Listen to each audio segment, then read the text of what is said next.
Hello, and welcome to Inside the Mind. I'm your host, Aaron Omer. And on this week's episode, we had the opportunity to meet an up and coming practitioner in Alex Cantillo. He's an aspiring clinical sports psychologist with a background in sports psychology and mental health consulting. He has a history of offering individual and group therapeutic services to clients in community mental health, providing services in both English and Spanish. Alex is a Latino male who is fully fluent in Spanish and takes much pride in serving Latinx communities and all communities of color. More recently, he has begun to utilize his sports psychology training, offering team and individual consultations to high school athletes within the Miami-Dade County. Although he has taught before, this is his first year teaching at the graduate program level. Nevertheless, Mr. Cantillo has always known that teaching was part of his mission. Like always, give us a like and subscribe to our channel. But for now, let's take a dive inside the mind of Alex Cantillo. We start off these interviews kind of diving into your own personal definition of what sports and performance psychology is. So I just kind of want to ask you to get going. What is your personal definition of what sports psychology is and what makes it so beneficial for athletes and performers? Man, so for me, sport and performance psychology has like such a huge definition. So for me, the way I always conceptualize it is, an athlete or performer's way of honing in on skills to optimize not only their experience but themselves. Because I look at sport and performance as a platform on which to gain the skills, to gain the kind of mentality and mindset that's needed to succeed in other areas of life. So it's like a platform or a springboard, if you will, to help someone, become the best versions of themselves. So when I think of, the construct or the field of sport and performance psychology, I immediately think optimization, becoming the best self possible. And one of those areas is just sport and performance, and then that translates off the field with the right guidance. So that's why I think it's so pivotal to teach these skills, to hone in on these skills, to master these skills, because, if you are able to just become proficient, at focusing, motivating yourself, enhancing your own confidence, that then translates to other areas of your life. If I can do that on a Friday night for a football game and then go back on Monday and take a test and have that same level of confidence, you're seeing success across the board. So that's why I find it so important and why I really value the work that we do in the field of sport and performance. I think it has bigger meanings than just, where athletes play or where performers perform. Yeah, definitely. I mean, that's kind of one of the big things I love so much about sport is just the transferable skills that you can learn at a young age by just playing sport and then relating it how it goes on in life and using kind of those same skills and techniques that you learn in sport. And like you said, you can use it in real life, whether you're performing in a game on Saturday, then Monday you're taking a test, but you're using kind of that same mentality and how it just goes back and forth and ultimately helps individuals grow. I don't know. That's kind of how I feel like really passionate about this because that's how I was younger. Well, not younger, but further back in the day. But yeah, I love your definition.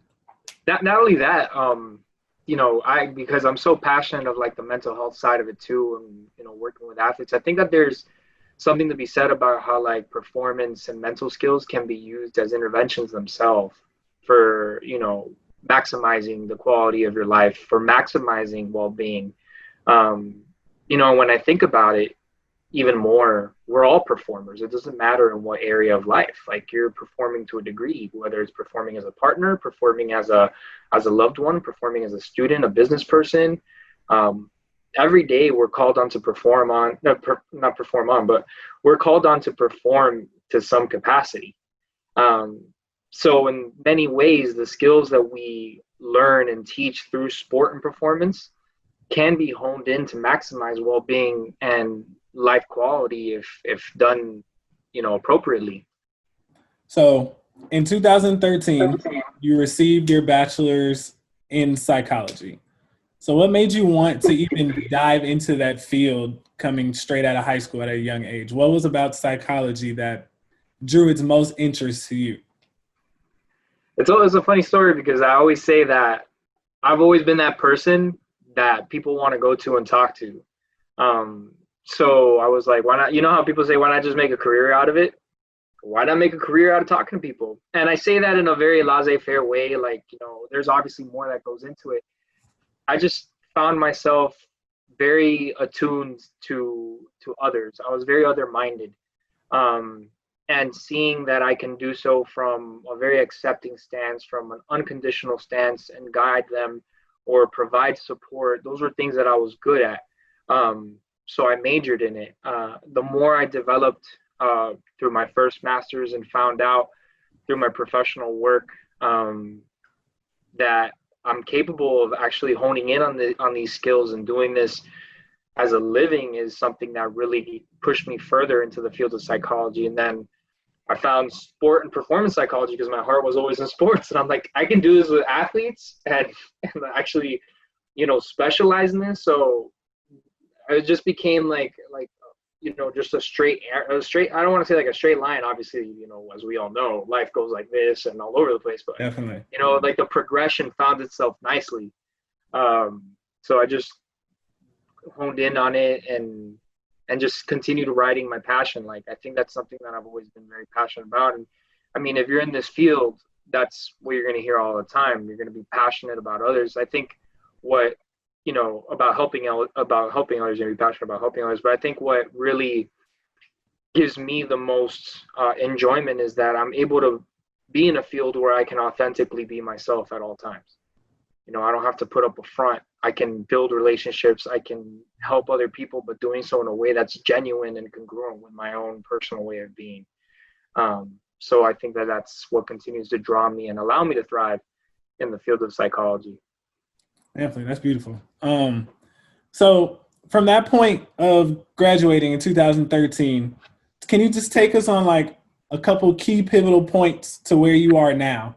So like starting there to how you got to where you are now, what were some of the key stops along the way that's helped direct where you are now? Man, I'll tell you one for sure. And I'll never forget it. I was in my car one day and I broke down crying. It was my first day as a case manager. It was my first job coming out of college. And obviously to like hone in on a therapy job, that doesn't happen right off the rip. So I started off as a case manager as I figured out what the next move was going to be, whether I was going to go straight into a doctoral program or a master's. First day on the job, went straight into the psych ward at Jackson, and I got my first real taste of mental illness and the conditions that a lot of people who experience psychological disorders, what their reality and circumstances are like. And it was so hard for me that day, and I just broke down. Made me realize how much more I needed to learn, because I'm my confidence is through the roof. If you ask anybody about Alex Cantillo, everybody's like, oh, that guy, anything he puts his mind to, he's gonna get it done. He's a tough dude. But no, that day broke me down, and it motivated me a little bit more. It inspired me to really start factoring into more change. Finding ways to influence policy and try to really integrate more help, especially for communities of color. Here in Miami, we deal with a predominant Latinx population. So most of the people that I saw were individuals of color. So I was very drawn to that and resonated with the need to help there. So as a Latino male myself. So that was one like moment that for sure. Then I went on to Nova Southeastern and got my first master's in mental health counseling. That took me about 2 or 3 years to finish. Did my practicum at Henderson Behavioral Health in the outpatient clinic. Got a lot of experience with doing individual and group therapy with individuals with persistent mental illness. So I was able to overcome that doubt or that inexperience, if you will, from my previous case manager experience. And I took a leap of faith and went to California to get a dual degree in, sport psychology and clinical psychology. So that taught me so much and fortified everything that I want to do. I really grew more passionate about who the athlete is, and things like athletic identity. I have an array of research ideas and passions, including leadership development and utilizing a group platform for assisting the transition away from sports. So I think that the experience at JFKU really taught me a lot about not only who I am as a clinician and what I represent and stand for. It also showed me about what it is I'm fighting for. And I think that it highlighted to me the athletic experience more than what we all think it to be. I think that, people look at athletes and they see them as heroes, invincible people, individuals that have no care in the world, especially professional athletes, elite athletes, who are on the big stages, who get paid big contracts. Like, if there's nothing for them to worry about. And I think that that's where the problem is. They feel so isolated because people all around them socially expect them to have this persona of like, I'm invincible. It's kind of like hero worship in a way. So being available to help ameliorate, the experiences that may, create some frustration or some difficulties along the way, is something that I wanted to make a priority. Not only that, I think that it's also highlighted my passion for helping youth athletes, realize that, it's not all just sports. Sports is just an aspect of self, which is why I tie in the idea of athletic identity. We all know that there is this intense, need for young athletes to specialize or become proficient in their sport. And then that kind of restricts their identity along the way. So I've, kind of found an additional calling, if you will, to be available and extend out services to athletes, at a young age, to help them realize that they're not help them realize, but to kind of help serve as a guiding force where they can continue to explore themselves and see what other things interest them, what other passions do they have, where does their heart lie, outside of sport.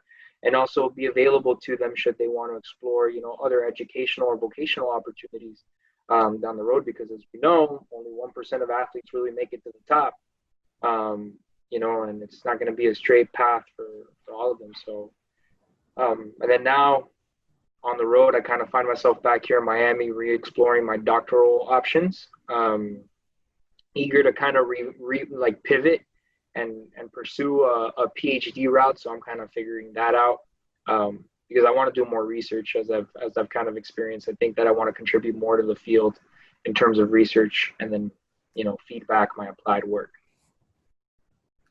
So, I mean, it's very evident that you're definitely very passionate about what you do and just the different communities you've worked with. I know you touched on the Latinx community, the youth athletic community. And I don't know, I'm really appreciative seeing people who like kind of have the same mindset of me, just always wanting to give back and like help other people out. And it's just great to see. So with that being said, so what turned your motive into wanting to teach? So now I've seen like on your resume and stuff, you've had different spots of where you've been teaching, and now a current teacher at Holy Names University. So where was that switch? What allowed you or wanted to become a professor rather than continuing to push and grow your sports psychology business, as one may say? Well, I mean, I'm one of those people where I think I can do it all. I'll be upfront and honest. Sometimes it's unrealistic, but I think that goes again with the confidence piece. But I'm actually in this moment, I'm trying to build my sports psychology platform and business. So that's still to come.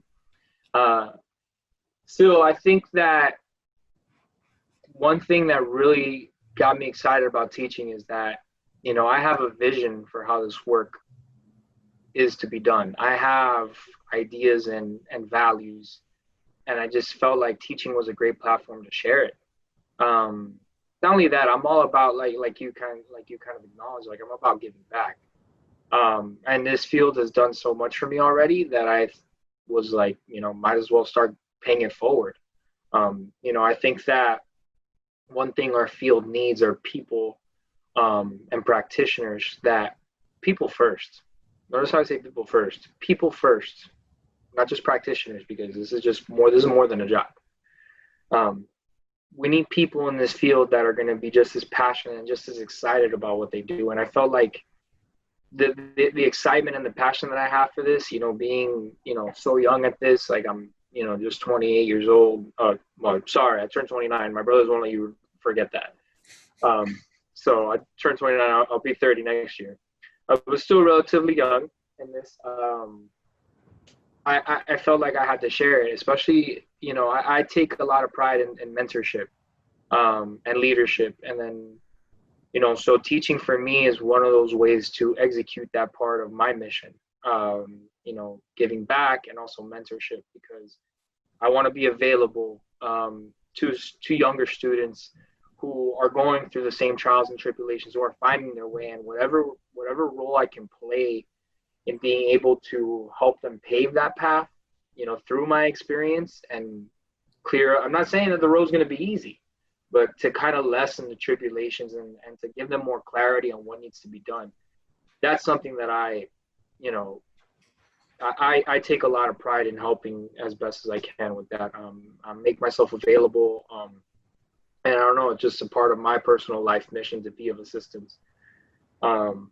So in that regard, especially since I still have my student hat on and seeing a lot of our students go through the program, I want to be a mentor as much as possible. I love working with people and guiding. So that's kind of why I turned to teaching at the end of the day. If I can do this now, imagine where I can be 20 years down the road with my experience. Not only that, I'm not gonna lie, part of my personality is that I love to stand up in front of a room and talk too. So, what better way to do it than teach? Definitely. Hey, that's a skill that a lot of people don't have. So finding a way to use it to your advantage is definitely a plus. So just following up on your very last point. So looking ahead into the future, kind of what does your future look like? And is there anything in particular you want to accomplish by the time your career is over with? Yeah, that's a good question. What is my career going to look like? Well, I know at one point or another, I'm going to be a doctor of psychology. Don't know yet to what degree, but I will be a clinical sport psychologist. I see myself having my own practice and teaching at the same time. Currently, I'm in the process of putting together my practice. I have a specific vision for my practice that, kind of, I feel like I'm using the word hone in a lot, but that kind of hones in on overall athletic well-being and holistic, just personal wellness, rather than just performance. I think that my background gives me the capacity to hone in on just who the athlete is as a person and guide them, and throughout every course of their life, through every possible trajectory, and then empower them towards maximal well-being and performance.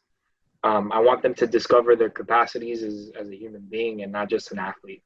I think that's kind of where, I'm not saying this is the case for the field as a whole. I just feel like sometimes the focus becomes on performance and what they're able to do on the field that, I think that now the field is starting to pivot in that direction towards the overall athlete, and their well-being. But I feel like our the field of sport and performance psychology is susceptible to falling in that trap, because sometimes we just specifically focus on performance and that's it, when there's so many things that could be impacting them outside of the field of play.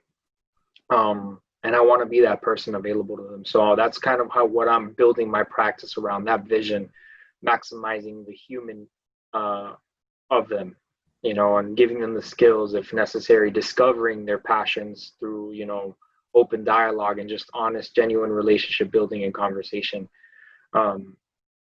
And yeah, I see myself writing a couple books.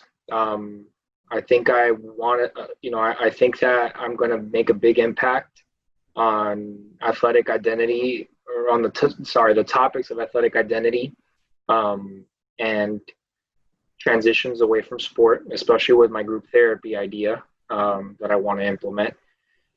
And then I do see myself, trying to take taking a big role in leadership. I think that's something for me that, believe it or not, in my final internship not too long ago, I've kind of discovered, I was asked to put together a leadership program like this, like overnight. And I'm like, I don't even know where to start. So over the weeks of my internship, I just started piecing it together and realized like, wow, this could be something. So I think, with more guidance and with more practice and with more, just diving into the construct of leadership, I think I'm going to be a big time contributor to the knowledge and the work done on not just athlete leadership period. Yeah. I would like to devise a program that people can follow and subscribe to and use over time. But I'm also very passionate about working in the Latinx communities. I think that's become very evident. Like, I want to give back to my community. I want to make resources available, which is why I want to use my platform as a psychologist. Like, I'm going to push for that psychologist title because I want to extend services and try to push for a policy change and do a lot more work for communities of color, especially the Latinx community. So yeah. I really, really, really like the athlete identity aspect, especially getting that out, because as long as myself, I know a lot of athletes who were once college athletes, and once that road stops, you draw a blank because you don't really know who you are anymore, because you've been an athlete since you were 5, 6, 7 years old all the way until you're 23. So once it stops, it's like you don't know who you are. And I know you could dive hours into this, but I definitely do find it very important that that's a big piece that a lot of student athletes who are now no longer student athletes definitely need to see or even hear about, because you're not prepared for it. So if you're prepared for it, it's that much easier into that next transition. Yeah, and Aaron, it's just like legit just meeting with them every week and keeping in perspective who the person is, because as much as every performance matters, what matters is the game of life at the end of the day. And I know that's cheesy as hell to say, but it's super true. Like life is the ultimate game, and how we come out on top with that, because sports are temporary. As much as we want to believe and, live the idea that sports are forever, maybe your status as a legendary athlete lives on forever, but your status in playing sports is temporary. And life continues, and that's what I want to do. I don't want to like keep that or bring that into focus and perspective. It's just that through my work, just keep them in perspective, keep their passions, their overall well-being, continuing to explore and build a quality of life around and including sport, not just within sport.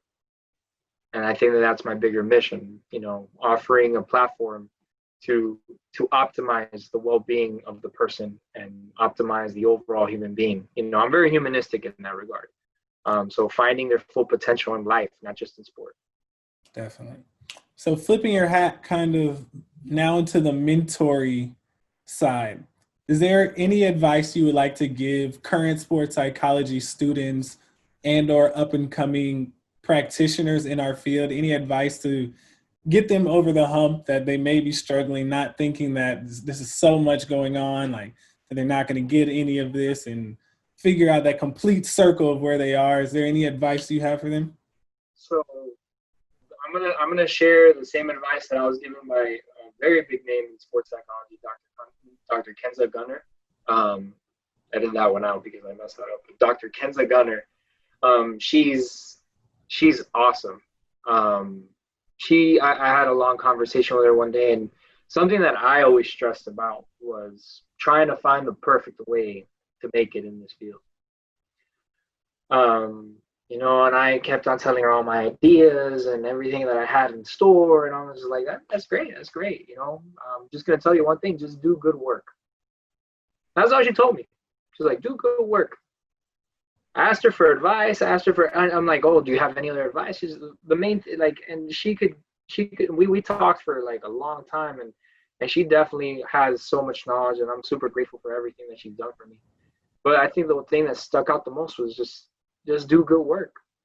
And the importance of that is because if you just commit not only to being your full authentic self, but doing good work and doing like putting your heart into this, like opportunity will find you.